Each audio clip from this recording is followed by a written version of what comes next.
Okay so welcome back. आज हमारी video का टॉपिक है connection schemes of distribution system. Distribution system क्या होता है? जब सब स्टेशन से लोड को फीड किया जा रहा होता है और जिस नेटवर्क या जिस कनेक्शन के थ्रू या जिस आप कह सकते हैं कि कंडक्टर के थ्रू या जिस सिस्टम के थ्रू हम लोड को फीड करते हैं सब स्टेशन से, उस सिस्टम को डिस्ट्रीब्यूशन सिस्टम कहते हैं। और डिस्ट्रीब्यूशन सिस्टम की फर्दर 3 कैटेगरीज होती हैं। नंबर 1 है radial system, number 2 ring main और नंबर 3 है इंटरकनेक्टेड सिस्टम। सबसे पहले हम देखेंगे रेडियल सिस्टम को। तो जैसा कि आप देख सकते हैं कि ये एक सब स्टेशन है।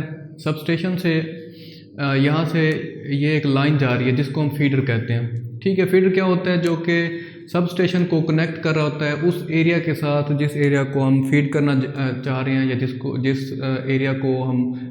जिस एरिया के लोड को हम पावर सप्लाई करना चाह रहे हैं। तो ये एरिया 0 से A तक जो है ये फीडर कहलाता है।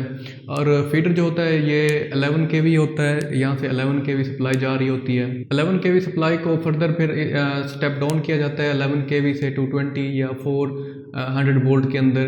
तो यहाँ पे एक, जैसा कि आप देख सकते हैं, ये ट्रांसफार्मर लगा हुआ है।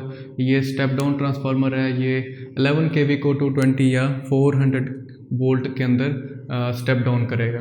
फिर यहाँ से एक और नेटवर्क चल रहा है जिसको हम डिस्ट्रीब्यूटर कहते हैं। यहाँ से ट्रांसफार्मर से ऑनवर्ड ये जो पॉइंट B है यहाँ तक, इसको हम डिस्ट्रीब्यूटर कहते हैं। और डिस्ट्रीब्यूटर से ये आप देख सकते हैं कि ये एक लोड लगा हुआ है, मतलब एक स्ट्रेट लाइन फीडर है और इसके थ्रू हम लोड को फीड कर रहे हैं। तो इसके फ़ायदा क्या है? क्योंकि ये बिल्कुल स्ट्रेट है और इसके अंदर जो कास्ट है वो बहुत कम आती है इसको बनाने के लिए, लेकिन इसके साथ ही साथ जो नुकसानात हैं वो बहुत ज़्यादा हैं। फॉर एग्ज़ाम्पल यहाँ पे इस पॉइंट पे फॉल्ट आ जाता है। जैसे यहाँ पे फॉल्ट आया तो सबसे पहले क्या होता है कि जो फॉल्टी एरिया है उसको क्लियर करवाने के लिए तो इसको हम ओपन कर देंगे दोनों साइडों से। तो ये जो पोर्शन है फॉल्टी पोर्शन, ये ओपन हो गया। क्योंकि ये यहाँ पे ये अब पोर्शन ओपन हो चुका है तो सप्लाई आगे थ्रू नहीं होगी। तो आप कह सकते हैं कि जो लोड है, लोड को सप्लाई नहीं जा रही। ठीक है, यानी जहाँ पे फॉल्ट आया उससे ऑनवर्ड आपकी जो सप्लाई है वो बिल्कुल कट ऑफ हो जाएगी रेडियल सिस्टम के अंदर।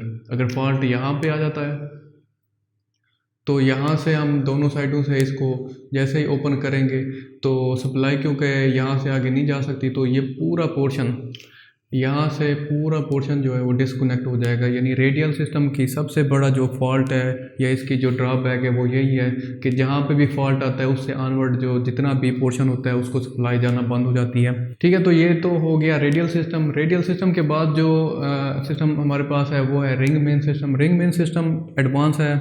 इसमें इसकी कास्ट ज़्यादा आती है क्योंकि जैसा कि आप देख सकते हैं यहाँ पे सब स्टेशन है। सब स्टेशन से A to B ये एक फीडर है।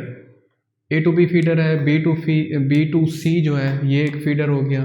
C to D और D to A ये एक फीडर हो गए। ठीक है, A B B C C D और D A फीडर हो गए। अब क्या होता है कि यहाँ से भी एक डिस्ट्रीब्यूटर, ये एक डिस्ट्रीब्यूटर है। यहाँ से आप देख सकते हैं कि ट्रांसफार्मर लगा हुआ है, स्टेप डाउन कर रहा है 220 के अंदर, 220 वोल्टेज के अंदर। यहाँ पे लोड है। बिल्कुल वैसा ही सिस्टम यहाँ पे भी लगा हुआ है। एक ट्रांसफार्मर लगा हुआ है 220 में, इसको स्टेप डाउन कर रहा है और लोड लगा हुआ है। ऐसा ही एक सेटअप यहाँ पे भी लगा हुआ है क्योंकि ये एक रिंग बन रहा है। अगर आप कहें कि यहाँ पे फॉल्ट आ जाता है, अब यहाँ पे जैसे फॉल्ट आया हमने इस पोर्शन को ओपन कर दिया, ये पोर्शन ओपन हो गया तो जो पहले सप्लाई यहाँ से जा रही थी इस पोर्शन को वो कट ऑफ हो गई। ठीक है, अब सप्लाई का पाथ क्योंकि ये भी है, सप्लाई यहाँ से भी आ रही है, तो सप्लाई क्योंकि यहाँ से आ रही है तो इसको ये पाथ मिल रहा है। सप्लाई इधर तो जा ही रही है, ये पोर्शन भी फीड हो रहा है, ये पोर्शन भी फीड हो रहा है, लेकिन साथ ही साथ ये जो पोर्शन है ये भी फीड हो रहा है। रिंग मेन सिस्टम में सबसे बड़ी जो इसकी खूबी है, अगर फॉल्ट आ जाता है सिर्फ फॉल्टी पोर्शन ही इफेक्ट होगा, उसके अलावा जितना भी पोर्शन होगा उसको फीडिंग होती रहेगी, उसको पावर जाती रहेगी। अनलाइक द हमारा जो रेडियल सिस्टम है वहाँ पे जहाँ पे भी फॉल्ट आता है उससे ऑनवर्ड जितना भी पोर्शन होता है वो डिस्कनेक्ट हो जाता था, जबकि रिंग मेन सिस्टम में ऐसा नहीं होता। और इसके अलावा जो है हमारे पास वो है इंटरकनेक्टेड सिस्टम। इंटरकनेक्टेड सिस्टम जो है वहाँ पे इंटरकनेक्टेड सिस्टम बिल्कुल रिंग मेन सिस्टम की तरह होता है। रिंग मेन सिस्टम में जैसे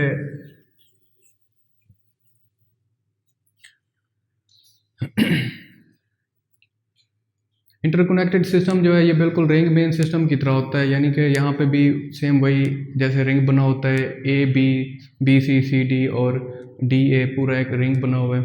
लेकिन यहाँ पे जो फ़र्क आता है वो ये है कि यहाँ पे सब स्टेशन जो है वहाँ पे रिंग मेन सिस्टम में सिर्फ एक सब स्टेशन होता है, जबकि इंटरकनेक्टेड सिस्टम के अंदर मल्टीपल सब स्टेशन होंगे। 2 सब स्टेशन हो सकते हैं या 2 से ज़्यादा भी हो सकते हैं। हम सपोज करते हैं कि एक सब स्टेशन यहाँ पे लगा हुआ है और एक यहाँ पे, ठीक है। अब क्या होगा कि यहाँ पे जो लोड था, जब लोड बढ़ता है तो लोड की शेयरिंग होगी, यानी कि जो हमारे यहाँ पे लोड अगर चल रहा था, अगर 1 मेगावाट का लोड है इस पूरे पोर्शन के अंदर, तो ये जो सब स्टेशन है ये आपस में इनके ऊपर 1 मेगावाट डिवाइड हो जाएगा, यानी वो लोड की आपस में शेयरिंग होगी। और साथ ही साथ अगर एक सब स्टेशन के ऊपर कोई फॉल्ट आ जाता है या सब स्टेशन कनेक्शन से आउट हो जाता है किसी भी वजह से, तो दूसरा जो सब स्टेशन है वो फीडिंग देता रहेगा। यानी कि यहाँ पे आप एक तो रिंग मेन सिस्टम के थ्रू हमारी जो पावर की सप्लाई थी वो पावर की सप्लाई कंटिन्यूसली जा रही है, चाहे वो फॉल्टी पोर्शन है, फॉल्टी पोर्शन को सिर्फ डिस्कनेक्ट करना है हमने और बाकी जो पोर्शन है उसको सप्लाई जा रही है। लेकिन साथ ही साथ एक एडवांटेज इसके अंदर इंटरकनेक्टेड सिस्टम के अंदर ये भी है कि यहाँ पे मल्टीपल सब स्टेशन होंगे, यानी कि अगर एक सब स्टेशन सिस्टम से आउट हो जाता है तो फीडिंग दूसरे सब स्टेशन से जाती रहेगी। तो इस तरह इसकी जो अवेलेबिलिटी है वो बहुत ज़्यादा होती है। और जो इंटरकनेक्टेड सिस्टम है ज़ाहिर है कि इसकी कास्ट भी ज़्यादा होगी, क्योंकि यहाँ पर एक तो ये रिंग मेन सिस्टम है और दूसरा साथ ही साथ यहाँ पर मल्टीपल सब स्टेशन यूज़ हो रहे होंगे। तो उम्मीद है कि आपको वीडियो समझ आई होगी। अगर फिर भी कोई चीज़ समझ नहीं आई तो आप कमेंट सेक्शन में आके सवाल कर सकते हैं।